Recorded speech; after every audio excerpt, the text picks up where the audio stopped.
అందరికీ నమస్కారం అండి. ఆనందంగా జీవితాన్ని ఆస్వాదించడానికి అమ్మ మాటకు స్వాగతం. మేము మా తోట దగ్గరగానే బయలుదేరి వచ్చామండి. దారిలో మన తోట లైన్‌లోనే ఈ రోడ్డులోనే కొత్తగా కోదండ రామాలయాన్ని కట్టారనమాట అండి. ఆ గుడి ఓపెనింగ్ ఈ రోజేనంట. అది తెలిసి అక్కడే ఆగిపోయామనమాట. దారిలో ఆగి రామయ్య తండ్రిని, సీతమ్మ తల్లిని, లక్ష్మణ స్వామిని, ఆంజనేయ స్వామిని దర్శించుకుని తోట దగ్గరికి వచ్చామనమాట అండి. అంటే అక్కడ ఇంకా కార్యక్రమాలు జరుగుతూ ఉన్నాయి అనమాట. నాకు అది మాత్రం చాలా సంతోషంగా అనిపించిందండి. నిజానికి అక్కడ గుడి కడుతున్నట్లుగా మేము తోటకొచ్చినప్పుడల్లా ఇక్కడ ఒక కొత్త గుడి కడుతున్నారు మన రోడ్డులో అలానని మీకు చూపిస్తున్నాను కదా! అది ఈరోజు ఓపెనింగ్ అని నిజానికి మనకు తెలీదండి. ఎవరు మాకు ఇన్ఫార్మ్ కూడా చేయలేదు. అంటే పక్కన తోట వాళ్ళు వాళ్ళందరూ తెలుసు కదా! గుడి కట్టేవాళ్ళు వాళ్ళందరూ తెలుసు. ఎవరో ఒకళ్ళు ఇన్ఫార్మ్ చేయాల్సింది. ఎవరు ఇన్ఫార్మ్ చేయలేదు.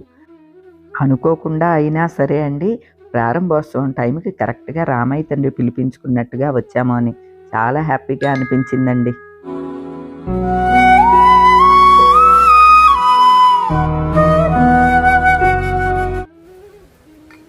యుగంధర్ వచ్చేలోగా ఒక ట్రిప్ కాఫీ తాగుదాము. ఎంత ఫ్లాస్క్లో ఉన్నా చల్లబడిపోతుందండి.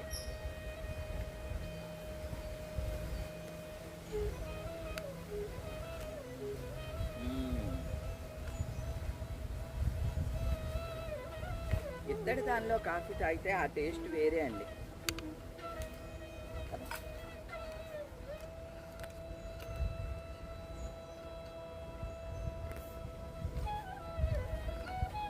ఫోన్ చేశారా యుగంధర్కి?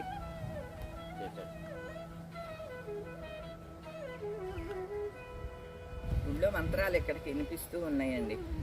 అంటే ఇదే రోడ్డులో మన తోట ఉన్న స్ట్రైట్ రోడ్లోనే రామాలయం. కానీ అసలు ఎవ్వరు తెలియచేయలేదు, ఎవరిని మనం బ్లేమ్ చేయటానికి కూడా లేదులేండి. ఎవరి పనుల్లో వాళ్ళు ఉన్నారు.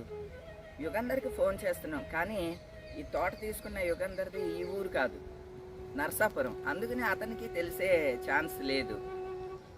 వచ్చిన తర్వాత ఆశ్చర్యపోయాను నేను చూసి. రామయ్య తండ్రి ఆ విధంగా రప్పించుకుంటాడండి, అంతే. గుడినైతే నేను వెళ్ళేటప్పుడు ఇక్కడ కొత్తగా గుడి కడుతున్నారు, మన తోట పక్కన గుడి కడుతున్నారు అని చెప్తున్నాను. కానీ ఈరోజు ఓపెనింగ్ అన్నది మాత్రం అసలు గెస్ట్ చేయలేకపోయాను. కానీ రామయ్య తండ్రి పిలిపించుకోవటం మాత్రం చాలా ఆనందంగా ఉన్నదండి. మళ్ళీ వెళ్ళేటప్పుడు కూడా ఆగుతాము. భోజనానికి ఉండమన్నారు. ఈలోపు అంటే అక్కడ విగ్రహాలను పెట్టి సంప్రోక్షణ చేస్తారు, సిమెంట్ చేస్తున్నారు అనమాట అండి అడుగున. అదంతా అవటానికి టైం పడుతుందండి. ఈలోపు వెళ్ళి రండి మీరు అని చెప్పారు. నరసాపురం నుంచి యుగంధర్ బయలుదేరాడు.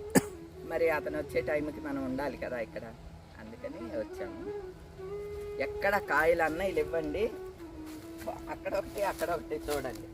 ఇవి బహుశా చెట్టు మీద ముగ్గిపోతే చిలకలు తినేసేసి పడేసినాయి అనమాట. ఎంత బాగుంది అసలు ఈ కలర్ కానీ. ఓన్లేండి అన్నీ మనమే తినాలనే ఉంది, కొన్ని పశుపక్షాదులు కూడా తింటాయి అన్నమాట. ఇక చాలా అక్కడొకటి పడి ఉన్నాయి చెట్ల దగ్గర. ఆల్మోస్ట్ అన్నీ కోసారండి, ఏమి లేవు. మరి సితార్ కొమ్మల్లో ఏమన్నా ఉన్నాయేమో, ముందు ఉంటాయి, వాళ్ళకి తెలుస్తుంది, మనకి తెలీదు. లేకపోతే లేవండి అసలు రావద్దని అనేవాడు కదా కాయల కోసం. అంటే చూద్దాం, ఓ అరగంట వెయిట్ చేసి వెళ్తామండి.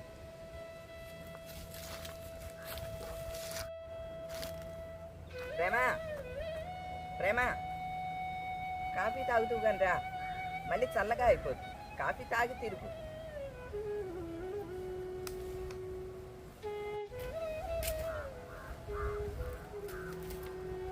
కాఫీ తాగినానా అంటే మళ్ళీ చల్లగా అయితే ఆ ఫీల్ ఉండదు. అందుకని కొద్దిసేపు అయితే అంత వేడి ఉండదు. అందుకని ముందు కాఫీ తాగి. అక్కడ లేవా ఆ చెట్లకు కూడా అంత గ్రీన్ చూడు ఎలా వచ్చేసిందో. కొబ్బరి చెట్లు దిగువనే అంటే పడిందంటే వర్షాలు కదా, పల్లేరు మొత్తం వచ్చేస్తాయి. మొత్తం కొబ్బరి చెట్లు దిగువనంతా గ్రీన్ మ్యాట్ వేసినట్టు ఉన్నదండి.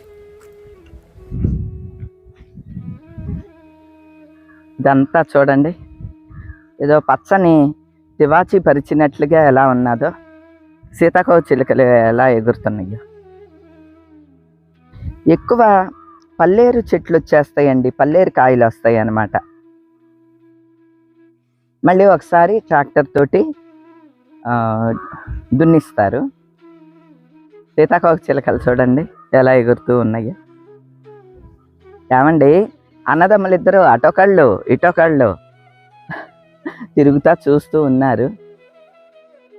ఇదో ఆనందం అండి, అంతే. కుక్కరోక్కో.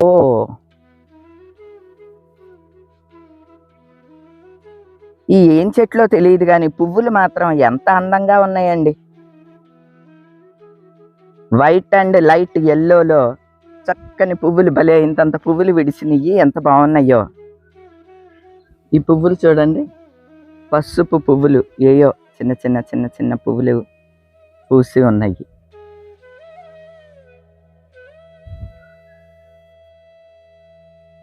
ఏయో పనికిరాని ఏనండి. ఎంత అందంగా ఉంది పువ్వు.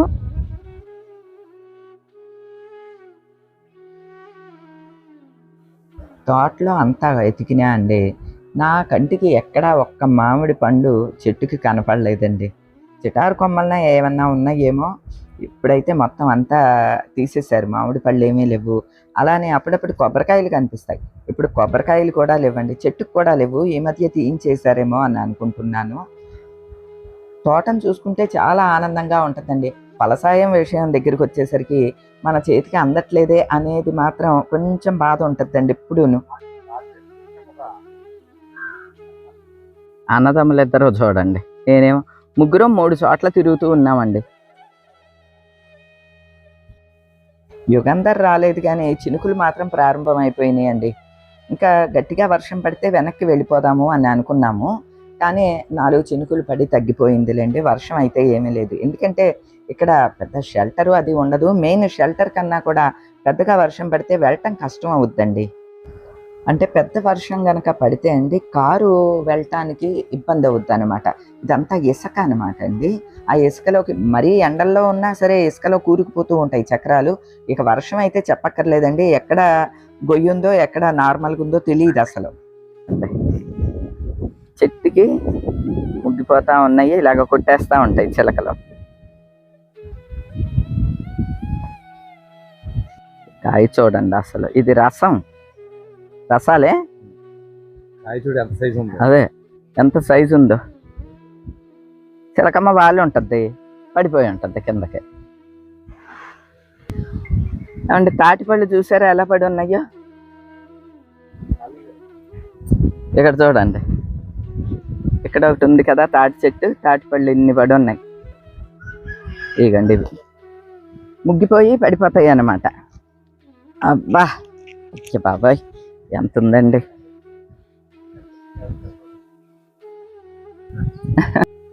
ఇక ఇంతలోకి యుగంధర్ కూడా వచ్చాడండి. పాపం మా కోసం నన్ను నరసాపురం నుంచి వచ్చాడండి. అంటే తను అక్కడ అనమాట బిజినెస్, ఇక్కడ తోటలన్నీ కూడా కౌలుకి తీసుకుంటూ ఉంటాడు అనమాట అండి. ఆయనతో పాటు వర్షాన్ని కూడా తెచ్చినట్లున్నాడు. మళ్ళీ చినుకులు ప్రారంభమైనాయి అండి. సాధారణంగా దేవుణ్ణి నిలబెట్టేటప్పుడు చినుకులు పడతాయి అంటండి. ఆ విధంగా ఏమోనండి, అలా ఆగి ఆగి చినుకులు తుపరా పడుతూనే ఉన్నాయండి. పెద్ద వర్షం వస్తుందేమోనని కొద్దిగా భయపడుతున్నాం కానీ పెద్ద వర్షం అయితే లేదు. చల్లగా ఏదో షవర్ అంటారు చూడండి, అలాగా షవర్ రైనే పడుతూ ఉన్నదనమాట. మాకైతే ఎక్కడా ఒక్క మామిడి పండు కనపడలేదండి. కానీ ఈయన మామిడి పళ్ళు కోయటానికి బయలుదేరారు. చెట్టెక్కి మరీ చిటారు కొమ్మల్లో ఉన్న కాయల్ని కోస్తూ ఉన్నాడనమాట అండి. నాకు భలే గమ్మత్తుగా అనిపించింది. ఎంత వెతికినా ఏదో అక్కడొకటి అక్కడొకటి, ఒకటో రెండో మామిడి పళ్ళు కనిపించినాయి మాకైతే. ఆయనైతే వెతికి వెతికి చాలా పళ్ళే కోసాడండి. చాలా అంటే మరీ ఎక్కువేం కాదులేండి, ఒక 2 డజన్స్కి వచ్చినాయి అనమాట కాయలు, అంతే అండి. 22 మామిడికాయలు ఎన్నో వచ్చినాయి. అసలు ఇవి కూడా లేవని అనుకున్నాము. అదే ముందుసారి వచ్చినప్పుడే ఎక్కువ కాయలు తీసుకోవాల్సింది అని అనుకున్నాం. నిజానికి నాకు అప్పుడు లెక్క తెలియలేదండి. ఆ టబ్లో ఎన్ని పట్టుంటాయి బాబు ఈ కాయలు అని అన్నాను. 150 వరకు ఉండొచ్చండి అని అన్నాడు అతను ఫస్ట్ టైం వచ్చినప్పుడు. అయితే సంచిలో ఒక 50 కాయలు, ఓ 200 కాయలు తీసుకున్నట్టున్నాంలే. ఓకే. ఎందుకంటే ఈ ట్రిప్ ఎక్కువ కాయలేదన్నాడుగా అని చెప్పి నేను సరిపెట్టుకుని వచ్చేసాను. తీరా చూస్తే 123 కాయలండి మొత్తం నేను తెచ్చుకున్నది. అవి అందరికీ తలో 2 పంచుకోవాలన్నా ఉండాలి కదా! అంత నాకు సాటిస్ఫైడ్‌గా అనిపించలేదనమాట. అందుకనే 4, 5 సార్లు నుంచి ఫోన్ చేస్తున్నాడు ప్రేమ యుగంధర్‌కి. తోటలో పళ్ళున్నాయా వస్తాము అనంటే, ఈ పర్ణశాల ఓపెనింగ్ ముందు వస్తాము అని చెప్పాడట. సరే పిల్లలు, వదిన వాళ్ళు అందరూ వచ్చినప్పుడు వెళ్దాంలే అని అనుకున్నాం. కానీ అందరూ అదే రోజుకి రావటం, ఇట్లా ఈ విధంగా అది డిలే అయిపోయింది. మేము కూడా పర్ణశాల ఓపెనింగ్ మీద ఇంట్రెస్ట్ కొద్దీ ఇక తోట విషయం మరిచిపోయామండి. మాది కూడా కొంత పొరపాటు ఉన్నాదనుకోండి. ఈ పనులన్నీ అయిన తర్వాత ఇక ఇప్పుడొచ్చేసరికి ఎక్కడ మామిడి పళ్ళు అన్నయి లెవ్వండి. తోటగా ఎప్పుడూ ఆనందాన్నిస్తదండి తోట. ఇప్పుడు కూడా చూడండి, మామిడి పళ్ళుగా నాకేమీ సంతోషాన్నివ్వలేదు. కానీ రామయ్య తండ్రి ఓపెనింగ్‌కి ఈరోజు అనుకోకుండా వచ్చాము. ఆ తండ్రి పిలిపించుకున్నాడని చాలా సంతోషంగా అనిపిస్తోందండి. కుర్చీలు పట్టవా? కార్‌లో కుర్చీలు పట్టవా అయ్యా? కొబ్బరికాయలు అందులో ఉన్నాయేంటవి? అవి ఏమన్నా బాగున్నాయేమో చూడకపోయారు. కాయలు, కొబ్బరికాయలు లోన వేసా.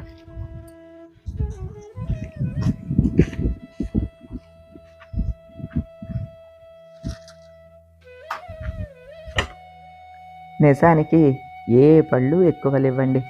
ఆఖరికి కొబ్బరికాయలు కూడా దొరకలేదనమాట. 5, 6 కొబ్బరికాయలు ఉంటే అవి వేశాడు.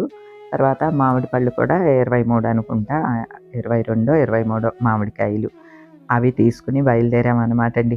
ఏమంటే ఎప్పుడు తోటకు వచ్చినా సరే ఈ మామిడి పళ్ళు గొప్పగా నిరుత్సాహపరుస్తూ ఉంటాయండి. కానీ ఒక సంతోషాన్ని మాత్రం పక్కనే ఉంచుద్దండి. అలాగే ఈరోజు రామయ్య తండ్రిని దర్శించుకోవటం అనమాట. అలానే అండి, ఈ ఫలసాయం అంతంత మాత్రంగానే ఉన్న తోట విలువైతే పెరుగుద్ది అనేది నాకొక గట్టి దృఢ సంకల్పం అనమాట అండి. అదొక గట్టి నమ్మకం అంతే అండి. బయలుదేరుతున్నాము. ఈ లోన ఏదో కడుతున్నారండి, ఏంటో తెలియదు. దాటిన తర్వాత దేవాలయం, కొత్తగా కట్టే దేవాలయం. కొంచెం చినుకులు అయ్యి పడ్డాయి కాబట్టి ఇసుకలోకి దిగట్లేదండి.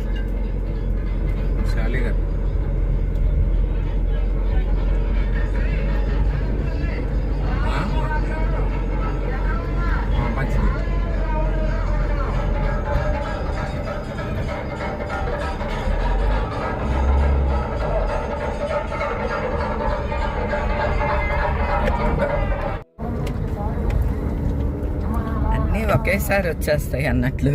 ప్రేమకేమో అర్జెంటుగా ఫోన్స్ వస్తూ ఉన్నాయి. వాళ్ళేమో ప్రసాదం తీసుకెళ్ళండి అమ్మా అంటున్నారు. రామయ్య తండ్రికి దండం పెట్టుకుని వచ్చాను. ఇక్కడ అంతా చూడండి నీళ్ళు.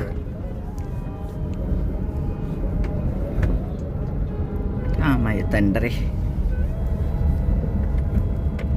నీళ్ళు చూడండి, గోదావరి నీళ్ళు ఎర్రగా ఉన్నాయి నీళ్ళు.